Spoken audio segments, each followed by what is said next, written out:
Buenas noches. Es el 27 de febrero del 2015. Mi nombre es Matthew Ogden y les quiero dar la bienvenida a la conferencia semanal en larouchepac.com. Tenemos la casa llena hoy. Me encuentro con Jeffrey Steinberg de Executive Intelligence Review, también Dennis Small de Executive Intelligence Review y Benjamin Denniston del equipo científico del sótano de LaRouchePAC. Ustedes que han visto nuestra videoconferencia en los últimos 3-4 días se dieron cuenta que el señor LaRouche ha hecho una intervención muy importante política sobre cuál es la dinámica que impulsa la situación internacionalmente. Lo que el señor LaRouche hizo fue identificar lo que él especificó como la mentalidad de Zeus, que guía a aquellos que creen que pueden llevar a cabo una guerra limitada en contra de las naciones de Eurasia, como Rusia y China, que destruiría a la mayoría de la población de ese territorio, pero que ellos tontamente piensan que ellos pueden sobrevivir. Y el señor LaRouche dijo específicamente e identificó esto como la mentalidad de Zeus. Le llamó la operación de Zeus y sé que es algo que vamos a elaborar en esta videoconferencia esta noche. Lo que el señor LaRouche dijo es que la falsedad de la creencia en la llamada guerra nuclear limitada se tiene que presentar en términos muy precisos y no en generalizaciones amplias, y se les debe decir a Zeus que no va a sobrevivir los efectos de su propio genocidio. Jeff, sé que tú has participado en las últimas 72 horas en un diálogo con diferentes personalidades importantes en las comunidades de inteligencia y militar, y has circulado lo que el señor LaRouche ha presentado y ha recibido varias importantes respuestas, y quiero que tú elabores sobre esto. Pero todo esto ocurre en el contexto hoy día, esta semana, de no solo la visita de Alexei Parubiy, el vicepresidente del Parlamento ucraniano, el Rada, y que es recibido por Victoria Nuland en Washington, D.C., para agitar y promover el que se suministre armas letales al ejército ucraniano para provocar una guerra contra Rusia. Pero la próxima semana Benjamin Netanyahu viene a Washington y será recibido por John Boehner, y quien también va a promover su propio sabor de un enfrentamiento militar con Irán.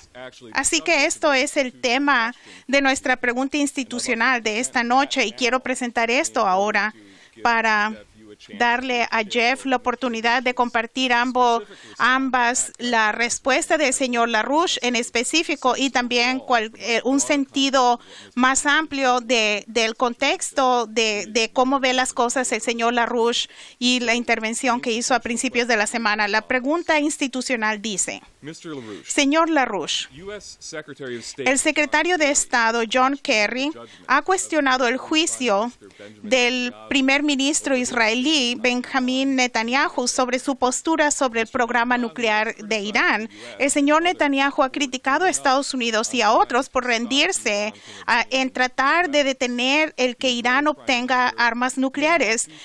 El primer ministro israelí no estará correcto, dijo el señor Kerry en las últimas pláticas en Ginebra. El señor Netanyahu vendrá al Congreso después de que la invitación de los republicanos fue criticado por la Casa Blanca. Así que, ¿cuál es tu perspectiva sobre la visita de Netanyahu? Y quiero que Jeff Steinberg responda de esta pregunta y que dé una idea de cuál es la intervención del señor LaRouche esta semana. Gracias, Matt. Antes de abordar la cuestión sobre Netanyahu, debemos situarla en el impulso más amplio hacia una guerra que vemos en varios flancos internacionalmente, y lo vemos en el caso de Ucrania, donde hay un esfuerzo para promover el que se le den armas a los ucranianos en contra de Rusia, que será una provocación total y una tontería que hagan, porque la idea de dar armas a lo que es un estado fracasado, que ha sido infestado tiene la infección de neonazis de arriba abajo del aparato de banderas, como por ejemplo Alexei Parubí, que es uno de los líderes, uno de los comandantes de las Fuerzas Armadas en la Plaza Maidán en noviembre del 2013 a febrero del 2014, cuando se llevó a cabo el golpe neonazi en contra del gobierno de Yanukovych. Así que lo que vemos es una situación que se basa en una ilusión fundamental. Tuvimos una conversación a fondo con el señor LaRouche el martes en la noche y después tuvimos otra conversación con miembros del equipo político de LaRouche PAC y que además hubo contribuciones de círculos militares, de líderes en Washington. El asunto aquí es de que el sistema financiero centrado en Londres y en Wall Street está en bancarrota y los detalles sobre lo que se tiene que hacer, otros lo van a responder en esta videoconferencia, pero el sistema está en quiebra. Y hay una desesperación, en particular por parte de círculos líderes en Londres y en Wall Street, para buscar una salida a esta situación imposible. Y lo que buscan, lo que están observando es una guerra específicamente contra Rusia y China. No es coincidencia de que Rusia y China son dos de los países más importantes miembros de los BRICS que están en el proceso de crear un nuevo sistema global viable. Incluso entre los elementos más dementes de la oligarquía británica hay claramente el reconocimiento de que el tener una guerra termonuclear de exterminio no es una estrategia muy viable para la sobrevivencia a largo plazo.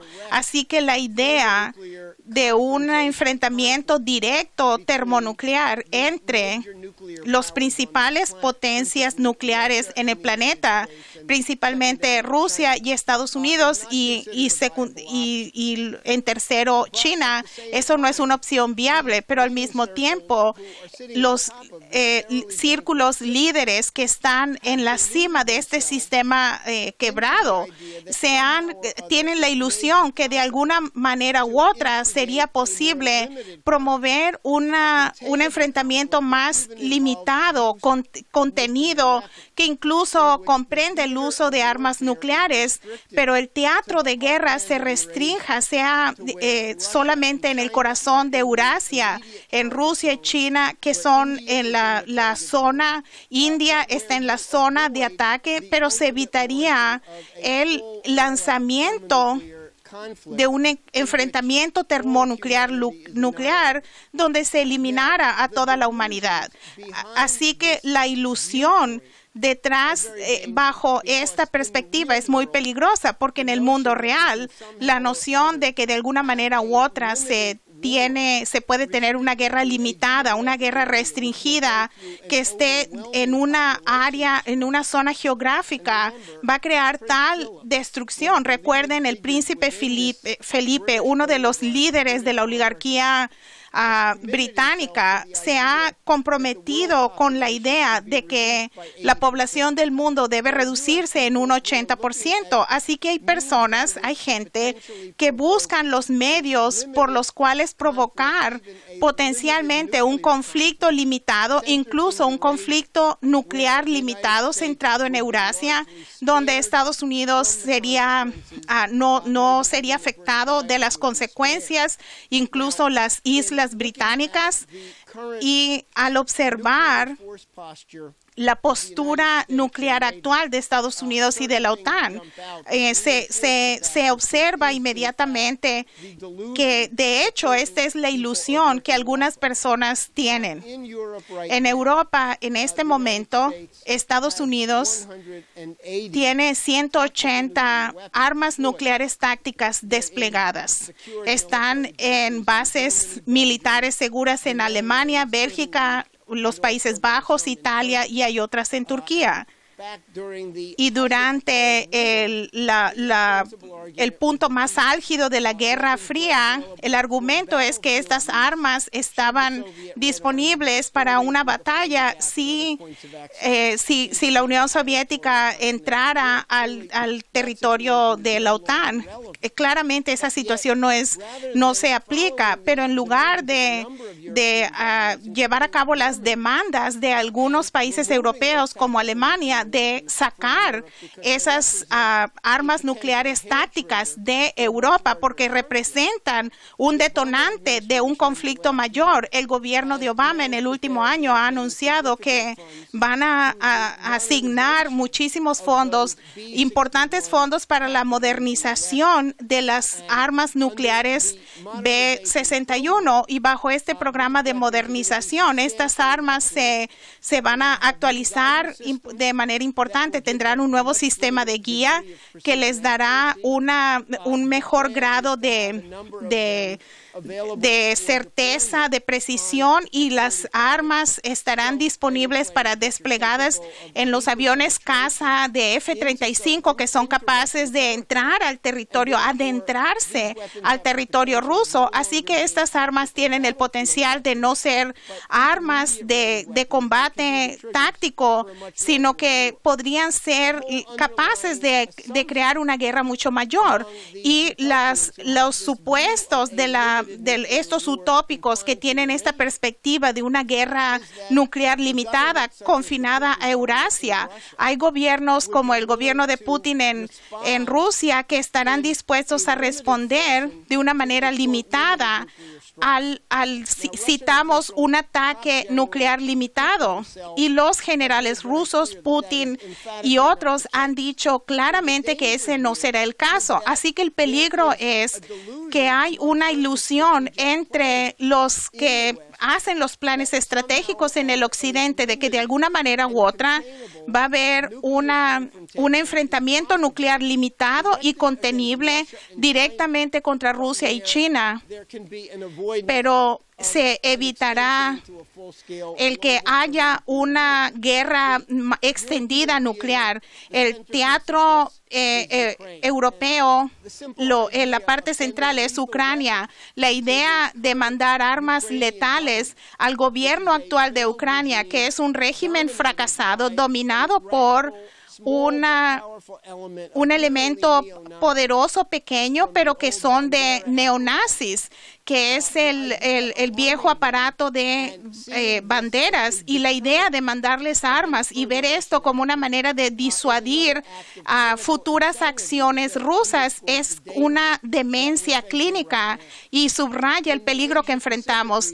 En la región del Pacífico Asiático hay conceptos similares que se presentan, que están en contra de China y en algunos casos supuestamente son en contra de Corea del Norte, pero son en contra de China, y Estados Unidos está poniendo presión a Corea del Sur para que acepte los sistemas antimisiles que no serían usados contra Corea del Norte, pero se usarían en contra de China, que podrían permitir que Estados Unidos llevara a cabo ataques limitados contra China bajo el paraguas de la nueva doctrina militar para el Pacífico Asiático que se llama la batalla de aire-mar. Y este concepto borra las líneas entre las armas convencionales y nucleares, y por lo tanto representa de manera similar a la situación con respecto a Rusia, una ilusión que de alguna manera u otra la guerra limitada se puede conducir contra China sin que se convierta en una guerra global estratégica. Y esto nos lleva a la cuestión de Netanyahu. Se conoce bien que Netanyahu está totalmente opuesto a cualquier tipo de acuerdo entre los países del P5+1 e Irán que permitiría que cualquiera del programa nuclear civil, especialmente el enriquecimiento de uranio, que se mantuviera intacto. Así que la visita de Netanyahu a Washington por la invitación de Boehner para dar un discurso ante el Pleno del Congreso de Estados Unidos que ocurrirá 2 semanas antes de las elecciones israelíes. Y hay una perspectiva real de que Netanyahu pierde esas elecciones y este truco en el Congreso, la intención es impulsar su credibilidad haciendo lo que aparezca ante el Congreso y que reciba una ovación por parte de los congresistas de Estados Unidos.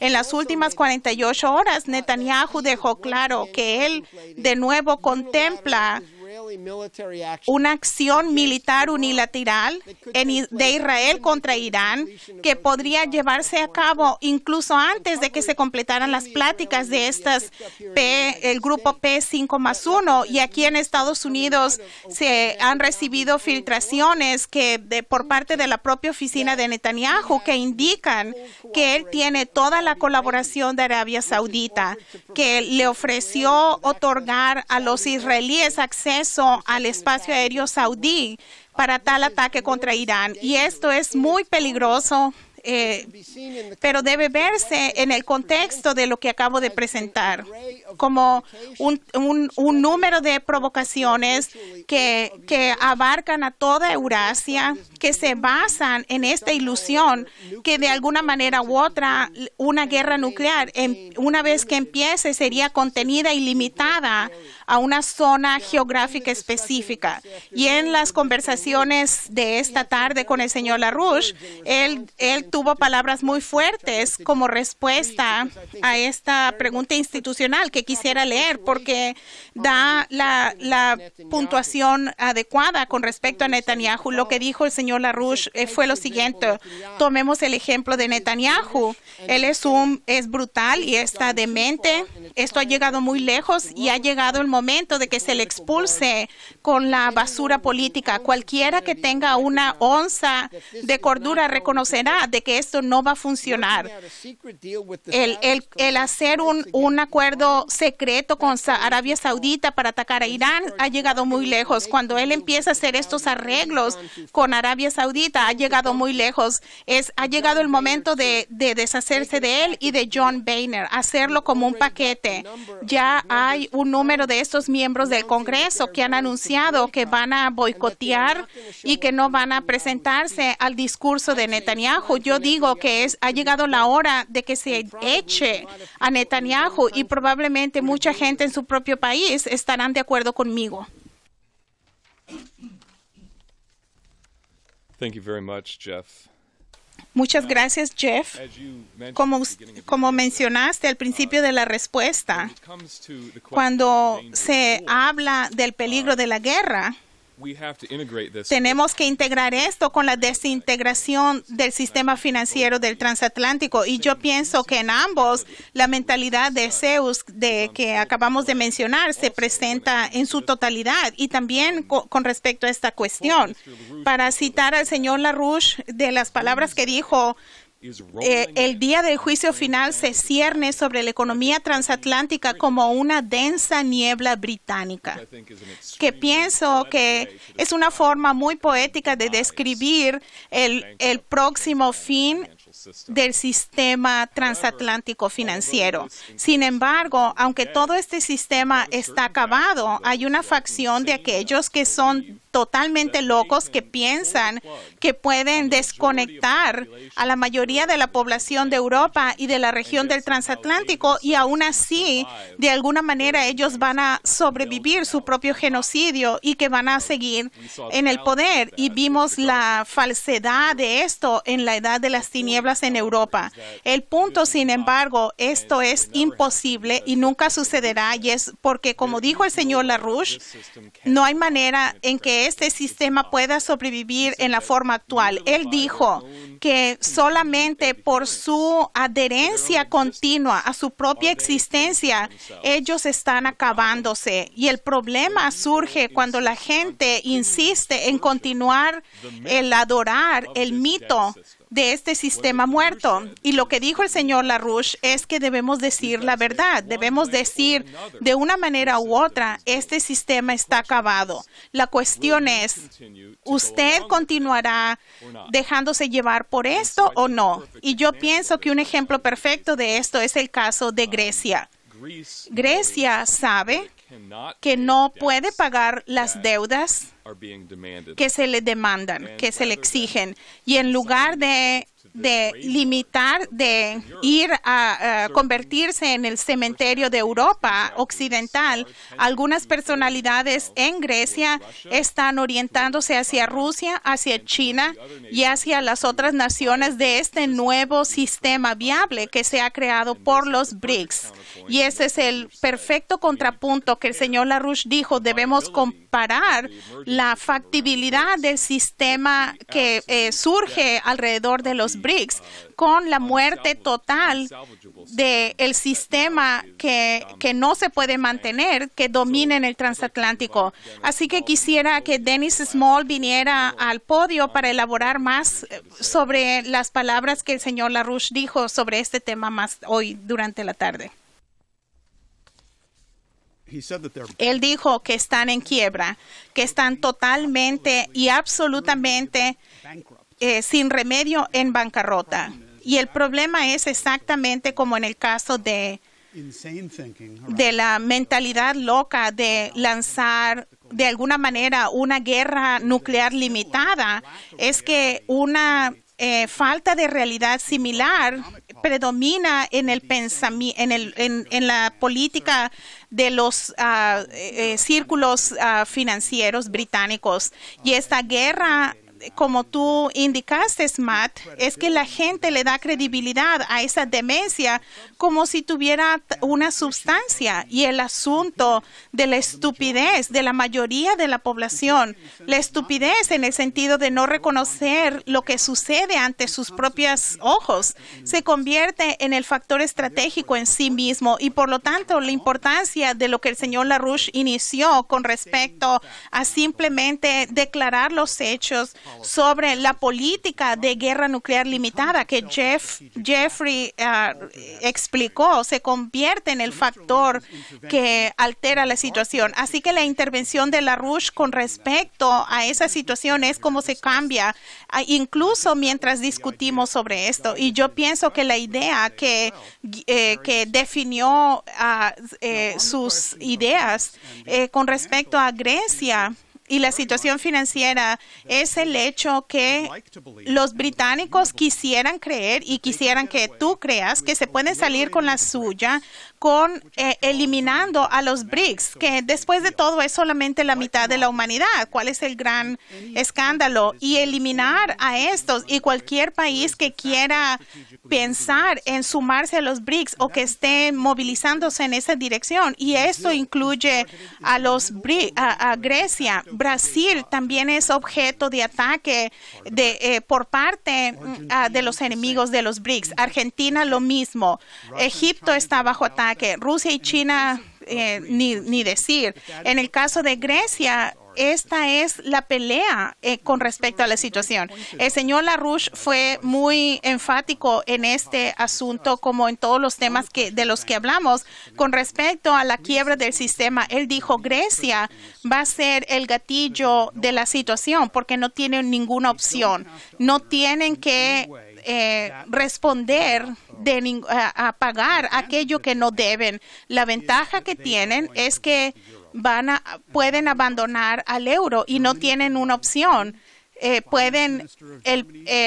Schäuble de Alemania puede hacer un escándalo y hacer una rabieta, pero aunque los alemanes los expulsen a los griegos, cuando se salgan, todo el sistema europeo transatlántico se va a derrumbar. El señor LaRouche dijo que Wall Street y el sistema relacionado del transatlántico va a hundirse y esto va a crear un colapso como un torrente indetenible. Y él dijo, solo porque no ha sucedido todavía, la gente podría asumir que no va a suceder, pero va a suceder y va a haber un efecto de reacción en cadena sobre todo el sistema del euro y la administración actual de ese sistema se desintegrará. Y dijo que la lección de la situación griega es que estos individuos simplemente están condenados, no pueden pagar y no van a pagar. Y eso es todo lo que se debe decir. No hay manera en el universo de que este sistema puede sobrevivir. Y dijo que el sistema de finanzas alemán, Schäuble, está loco si defiende a todos los que están comprometidos a este sistema, que en realidad nadie puede ganar ese juego, de la misma manera en que nadie puede ganar la llamada guerra nuclear táctica limitada. Incluso la gente que promueven esto son estúpidos o seniles si piensan que pueden. Así que todo el sistema está en quiebra sin esperanza y lo ha estado por mucho tiempo. Y el señor LaRouche ha dicho eso por mucho tiempo y hemos sabido que ese es el caso. Y ahora está en el umbral de la muerte. Y con esa descripción de cuál es la situación estratégica, veamos los sucesos, los acontecimientos de esta semana. Se llevó a cabo un cese al fuego en Grecia, de la misma manera en que hubo este cese a las hostilidades en Ucrania, pero ninguno de los problemas subyacentes se resolvieron, sino que se han empeorado debido a los nazis bajo control de Nuland que quieren llevar armas. Y en el caso de Grecia, se llevó a cabo una especie de cese al fuego entre Grecia y la Unión Europea.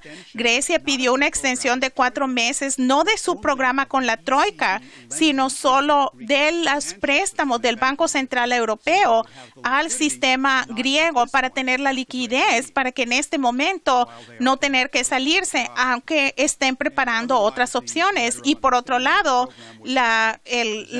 el acuerdo que Grecia presentó no abordó, ni siquiera habló lo que todo el mundo sabe, que es el asunto subyacente, que es la deuda. La deuda de Grecia es totalmente no se puede pagar. Además, es un fraude, no la deben, porque ya la pagaron 2, 3, 4 veces a través de los mecanismos específicos de saqueo que caracteriza este sistema financiero. Este sistema financiero hizo que Grecia pagara varias veces a través del saqueo, como el robo de los derivados, a través de los rescates de los bancos que nunca vieron, y ahora dicen que Grecia debe 325,000 millones de euros, y los mejores cálculos de los expertos que están en la parte de los acreedores con respecto a Grecia calculan que al máximo deben 10% de eso. Un ejemplo de cómo funciona esto: en los 2 paquetes de rescates en los 2-3 años, Grecia se le dio 245,000 millones de dólares, de rescates, de lo cual solo 3% fue de acceso a Grecia, y el resto regresó a los bancos acreedores. Y además hay un fraude, y que es que el Banco Central Europeo, el ECB, que es la fuente de liquidez al sistema griego bajo las reglas del euro, compró bonos griegos al 40% del valor, porque estaban muy descontados debido a que Grecia se iba a la quiebra, cuando en realidad son los acreedores los que están en quiebra, y los compraron al 40% y volvieron a decir que Grecia tenía que pagar el 100%, y eso les recuerda lo que los fondos buitre trataron de hacer a Argentina. Así es.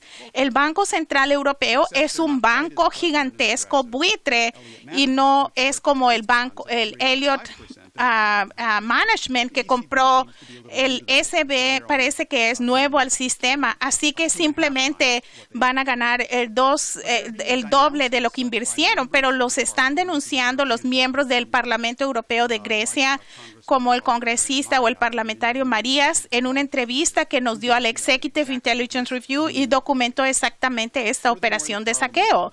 Y el Parlamento de Grecia decidió que van a hacer una auditoría de la deuda con con respecto a su legitimidad, que es un muy buen paso hacia decir, váyanse y salten al lago.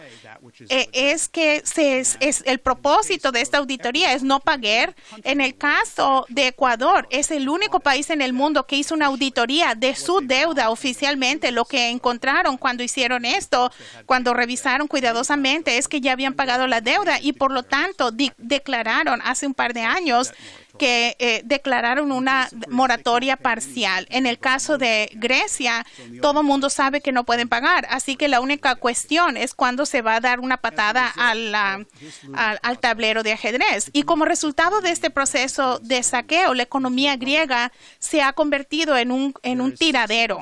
60% de desempleo de la juventud hoy en día, tal vez más. Y como pueden ver en esta pantalla, cada aspecto principal de la economía griega se ha convertido en una historia exitosa para el Fondo Monetario. La pobreza ha aumentado en un 30%. Los sin casa ha aumentado en un 25%. Los suicidios aumentó en un 27%. La prostitución aumentó en un 150%. Y tal vez incluye a los ministros de finanzas del previo gobierno. Y lo que sucedió es que la población ha sido destruida y la población total se ha desplomado en la tasa de nacimiento y hay el tipo de despoblación que Jeff describió antes, de que esta es la política global del príncipe Felipe y el fondo WWF. Y también, por ejemplo, Ucrania está envuelta con las mismas políticas. Hay una situación donde los nazis en el gobierno de Kiev anunciaron que iban a detener el suministro del gas a la Ucrania oriental y están en lo máximo del invierno. Y esta política es genocida y eso es precisamente las palabras que usó el presidente de Rusia, Putin, para describir lo que sucedía ahí.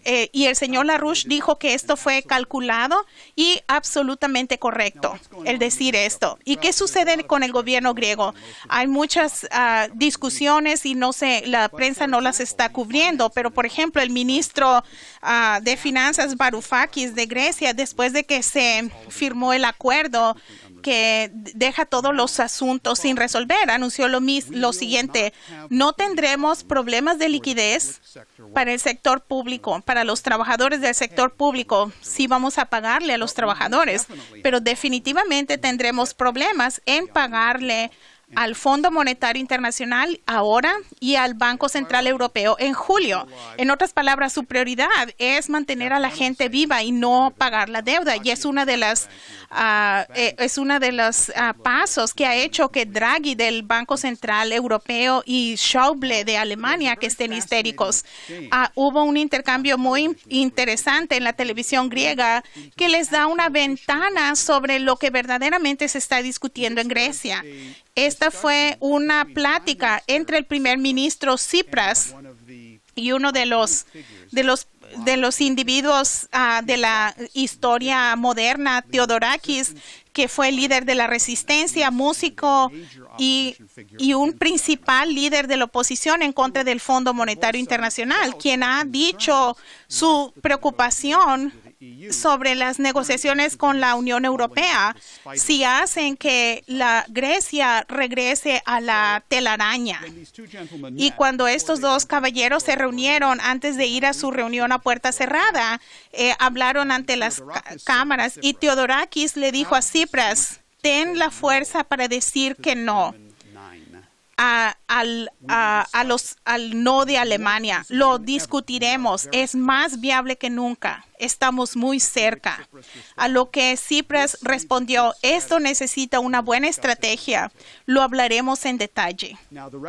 Y la referencia de Theodorakis, que este es el momento, él es viable, sugiere de cuáles son las verdaderas opciones. Y esto me recordó estas de decir, ten la fuerza de decir no, la famosa conversación entre el marqués de Posa y don Carlos en la obra de Schiller, que le dijo: esposa a Carlos, sé un rey, le dijo al papá de Carlos, que era el rey de España, para hacer lo que cambie y que vaya en la dirección correcta. Sé un rey entre muchos reyes. Y pienso que Theodorakis reconoce el momento, y Tsipras ha presentado liderazgo hasta este momento, y las circunstancias son tales de que esto puede ir solamente en una dirección. ¿Cuál es esa dirección? El señor LaRouche dijo lo siguiente: lo único que se puede hacer es reemplazar al sistema en bancarrota con un sistema que no esté en bancarrota, y cualquiera que sea inteligente o cuerdo sabe que ha llegado el momento de que la economía abandone el cementerio y encuentre una nueva dirección. Los griegos están haciendo eso, están estableciendo lazos con Rusia, con China y con otras naciones viables, y como resultado un gran rejuvenecimiento sucederá, y Grecia puede volver a ser el gran poder marítimo. ¿Y qué es lo que está esperando para reemplazar este sistema? El sistema de los BRICS. Esto es viable. Esto puede existir. Comparen al sistema transatlántico y el genocidio ahí con lo que las naciones de los BRICS hacen. Lo que sucede en Asia tiene viabilidad, y por lo tanto este sistema será reemplazado, ya está en marcha. Una de las cosas que se hicieron esta semana es el hecho que dos de las naciones de los BRICS esta semana aprobaron formalmente la carta del nuevo Banco de Desarrollo que los BRICS establecieron en principio en julio pasado en Fortaleza. Rusia e India, el Parlamento en el primer caso, y China no es un problema al respecto. Sudáfrica ya lo tiene ante el Parlamento, y los brasileños están llevándolo al Senado pronto. Así que hay un momento donde el nuevo Banco de Desarrollo de los BRICS está a punto de iniciar su existencia con casi 100,000 millones de dólares de capitalización, casi nada en comparación de los 2,000 billones del sistema en quiebra del transatlántico. Y mucha gente va a preguntar cómo es posible que hace que algo que tiene un valor nominal que es 10,000 veces menor que todo este sistema gigantesco financiero. Y esto pienso que nos lleva al punto fundamental de lo que hablaba el señor LaRouche con el principio de Zeus, porque los dos sistemas no se pueden medir. Este sistema muy pequeño de 100,000 millones, que es, en términos numéricos, representa efectivamente un poder para transformar el universo físico que no se encuentra con 2,000 billones de derivados. Es el poder de transformar físicamente el universo, es implementar una capacidad el aumento del flujo de la energía para que la humanidad tenga el fuego que Zeus le negó a la humanidad. Eso es lo que se encuentra detrás de esto nominalmente pequeño, esta capitalización pequeña. Así que se habla sobre la transición en la biosfera de reptiles a mamíferos, donde habían pequeños mamíferos y habían esos grandes dinosaurios en todas partes, y los dinosaurios, como el Imperio Británico, eran de Zeus, y su perspectiva era a la Zeus, y por lo tanto debemos desplegar un principio contrario del universo físico. No es una cuestión del poder de muscular, dijo el señor LaRouche, lo que cambia la historia. No van a abrumar al enemigo con los números, con la guerra. No es la política mecánica de un juego de números, es la cuestión de desatar aquello que es singular a la especie, que es el poder de transformar el universo físico que ahora se destruye en su totalidad bajo las políticas de Zeus. Gracias, Dennis. Solo para subrayar el punto, lo que el señor LaRouche enfatizó es este sistema está acabado y se debe decir la verdad al respecto. Es como los muertos vivientes, y no es cuestión de si hicieron un error o no. el sistema está inherentemente acabado, condenado, porque físicamente no puede continuar existiendo. Y él dijo, vivimos ahora la caída de Zeus, que es algo que Prometeo previó. Y como Dennis mencionó, quiero repetir este punto. El señor LaRouche enfatizó, nos dijo como en una reunión de aquellos que hemos tomado la responsabilidad de actuar históricamente. La historia no es un proceso mecánico, no es cuestión del poder muscular. Tu poder de actuar en la historia no es determinado por el número de personas que están de acuerdo contigo o la popularidad de tus opiniones o algo similar. Él dijo que los procesos superiores son los que ordenan la historia, y solo si se entiende eso es que uno está calificado para hacer política o dar el liderazgo. Y con respecto a eso, él subrayó el papel de Nicolás de Cusa, que es el padre fundador del Renacimiento, en el momento en que la civilización europea se había destruido a través de su promoción del sistema oligárquico de Zeus. Y esto es donde nos encontramos, obviamente, hoy día. Lo que el señor LaRouche dijo es que un cambio arrasador es necesario en el momento donde todo se derrumba, donde todo va en la dirección equivocada, donde lo único que tienen que ofrecer es la edad de las tinieblas y guerra. Lo que se necesita es un Nicolás de Cusa, quien obviamente él mismo era una figura de Prometeo. Cuando vemos nuestra propia responsabilidad, nuestro trabajo no es explicar o tratar de describir la mecánica de cómo la historia avanza, pero nosotros debemos ser la causa de ese movimiento y crear el futuro. Y quiero leer una parte poética de lo que dijo el señor LaRouche hoy. Debemos reconocer los vientos y la oleada de la historia. No sean tercos y traten de resistir. Alcen las velas de acuerdo. Escojan el viaje y escojan la misión correcta y hicen velas. China lo hace, otros lo están haciendo. Hay zonas completas que hacen eso. Debemos darnos cuenta que nuestro trabajo es cambiar la historia, es hacer que la historia avance. No traten de explicar por qué avanza la historia. Sean la causa de su movimiento y hay que crear su futuro. Irónicamente, pienso que eso es lo que Johannes Kepler lo diferenció de sus contemporáneos y sus rivales, puesto que mientras ellos estaban preocupados de tratar de observar y explicar cómo los planetas se movían, Kepler estaba interesado en descubrir la causa de su movimiento. Con esto, quisiera pedirle a Ben que cómo debemos pensar para poder ser los que poder mover la historia.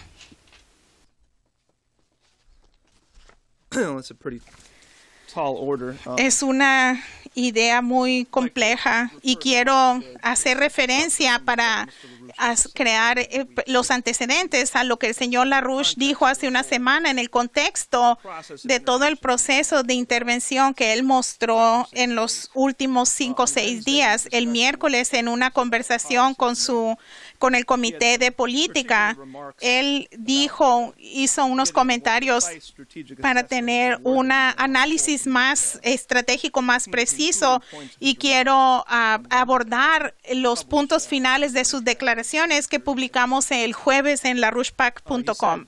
Él dijo, lo que tendría sentido es lo que se hizo con Zeus, el tipo de cosa al estilo Zeus, donde hubo mucha destrucción de grandes partes de la tierra, se afectarían y pasaría mucho tiempo antes de que las personas pudieran empezar a reconstruir la civilización. Y después él siguió. De eso hablamos. Esto es la estrategia. De eso hablo. Necesitamos un nuevo renacimiento, un renacimiento serio. Entendemos cómo se comporta la especie humana. Entendemos sus perversión y sus buenos potenciales. Y debemos hacer un instrumento que hará lo que se debe hacer para evitar la matanza de la población humana y crear una nueva organización, un nuevo tipo de renacimiento en el sentido del renacimiento de Cusa. Eso es lo que debemos hacer. Tenemos indicaciones de que ese potencial existe, estarán en el horizonte, pero existen. Y si hacemos nuestro trabajo, podemos detener el genocidio. Y después él dijo, el trabajo de Nicolás de Cusa fue en esta dirección, junto con otros del Renacimiento. Y de esa manera debemos abordar esto. Debemos tomar el principio del Renacimiento. Debemos tomar la idea del Renacimiento desde el punto de vista de la espera de Europa de volverse libre de las atrocidades de Zeus. Esos son extractos de las declaraciones de LaRouche este miércoles. Y nuestra reunión hoy día, él enfatizó que quería que se incluyera esto en la conversación de hoy. Y yo pienso que es importante empezar enfatizando por qué Zeus atacó a Prometeo. ¿Qué específicamente hizo que Zeus encadenara y torturara a Prometeo? Como el gran dramaturgo griego Esquilo nos dice, al menos el trabajo que nos es disponible, Prometeo se atrevió a traer el fuego, que supuestamente era simplemente el conocimiento de los dioses, y se atrevió a darle el fuego al pueblo, a la gente común, a los mortales. Y como dice Esquilo, su Prometeo, él vio a la humanidad bajo la tiranía de Zeus en un estado patético y depravado. Como dice Prometeo en la obra de Esquilo con respecto a los mortales de ese tiempo, aunque tenían ojos para ver, no podían ver. Tenían oídos, pero no entendían. Sino solo en formas, en sueños, a través de todo el día, sin propósito, hicieron todo en confusión. No tenían conocimiento de cómo construir casas de ladrillos y no veían al sol y no trabajaban la madera, pero vivían debajo de la tierra como hormigas en cuevas sin luz. No tenían señales de cuál era el invierno o la primavera florida o el verano, pero hacían todo sin juicio. Este era el estado de la humanidad bajo Zeus. Y Prometeo traicionó la política de Zeus e intervino. Prometeo se le conoce muy bien por traer el fuego a la humanidad. Pero ¿qué más significa esto? Según Esquilo, él trajo esperanza a la humanidad. Les enseñó astronomía, les enseñó sobre las estaciones del año, sobre la agricultura, los números, el idioma, las artes, la medicina y la metalurgia. Y Esquilo escribe, aquí está la suma de cada arte que el hombre posee proviene de Prometeo. Y fue por esta acción, esta violación de la política de Zeus para la humanidad, que Zeus buscó encarcelar y torturar a Prometeo. Y como el señor LaRouche ha enfatizado, esto no es un cuento de alguna pelea que cuentan los historiadores o los escolares, pero esto expresa el principio de la característica que ha plagado a la civilización occidental desde el tiempo de Prometeo hasta este momento. ¿Qué es lo que nos muestra Prometeo? La humanidad, el hombre no es una bestia. El hombre no es un animal. Lo que vemos en Prometeo es que son las acciones de Zeus, la intervención activa del sistema de Zeus, lo cual condena a las poblaciones a este sistema de bestialidad.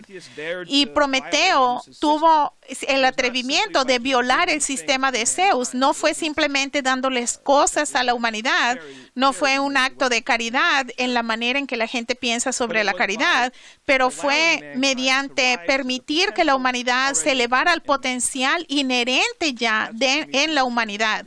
Eso es lo que Prometeo fue capaz de hacer. Y como LaRouche dijo esta semana, en las citas que leí al principio, esto fue mucho más claro durante el Renacimiento con el trabajo de Cusa y con la continuación del trabajo de Cusa por parte de Kepler. Repito, la humanidad no es una especie de Zeus, aunque Zeus tiende a dominar por largos periodos de tiempo. La humanidad, como cualquier especie animal, a pesar de los deseos de Zeus, tiene este poder singular de actuar para cambiar su relación con el universo, como Kepler lo demostró en su trabajo. Kepler descubrió el principio que organizaba todo el sistema solar y lo hizo en un método que él en cierto punto de su vida lo definió como el principio de la armonía, el principio de la armonía del universo universal. Y es así como descubrió el sistema solar. Por ejemplo, para ayudar a entender esto, el hecho de que el descubrimiento de Kepler, como resultado del descubrimiento de Kepler, no es posible que se derive de la interpretación de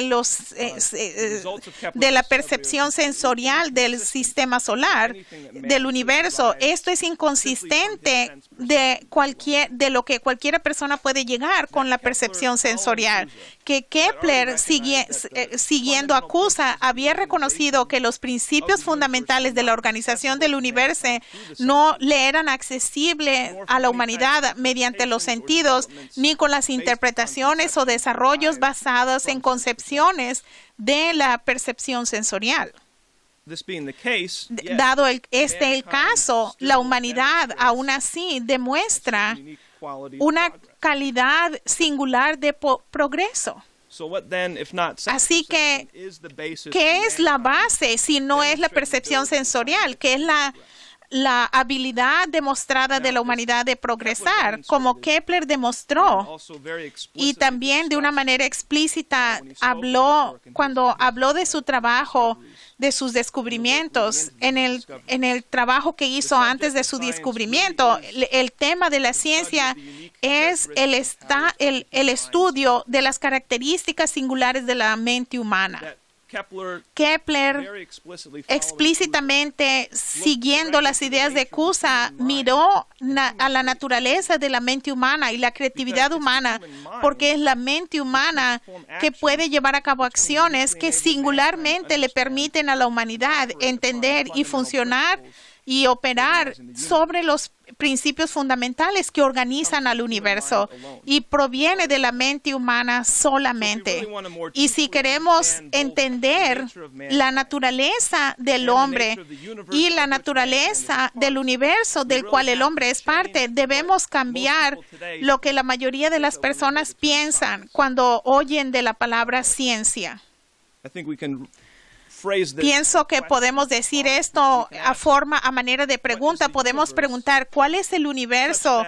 De manera que los poderes que no son del sentido singulares a la mente humana tienen el potencial de traer a la humanidad a una mayor coherencia con estos principios que organizan al universo.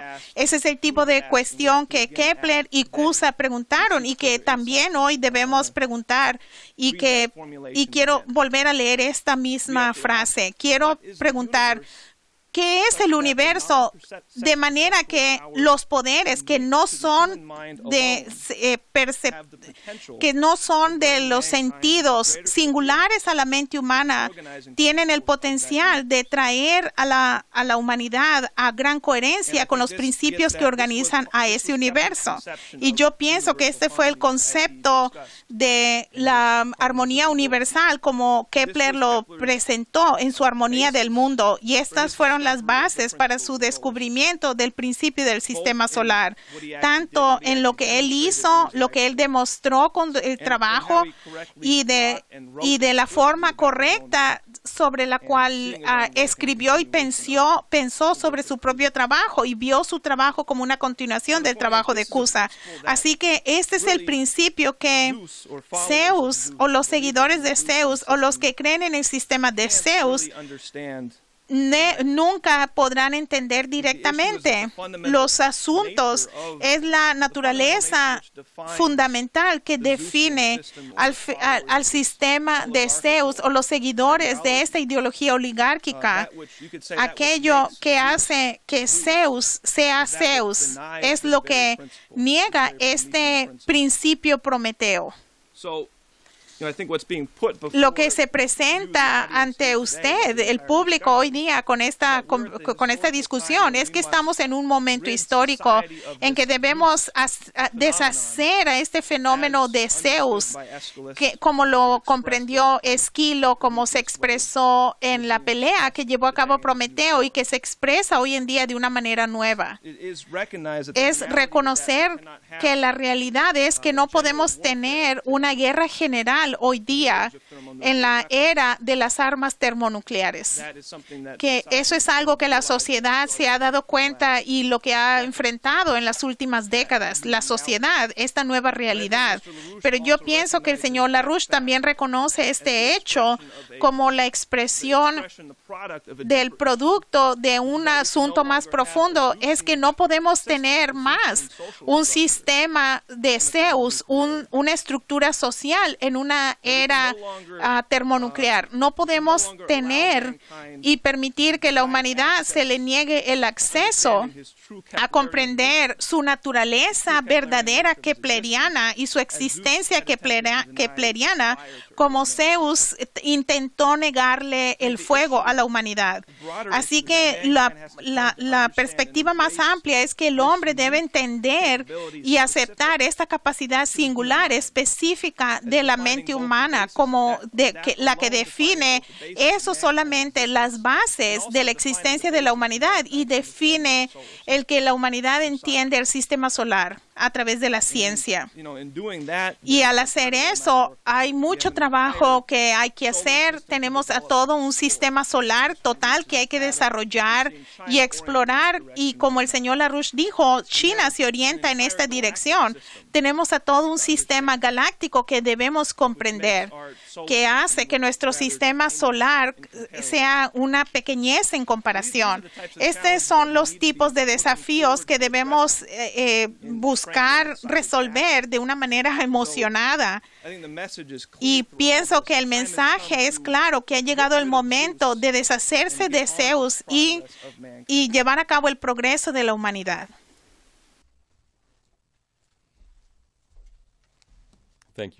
Muchas gracias, Ben. Con eso vamos a concluir la videoconferencia de esta noche. No solo quiero darle las gracias a Ben, a Jeff y a Dennis por acompañarnos y gracias por sintonizarse.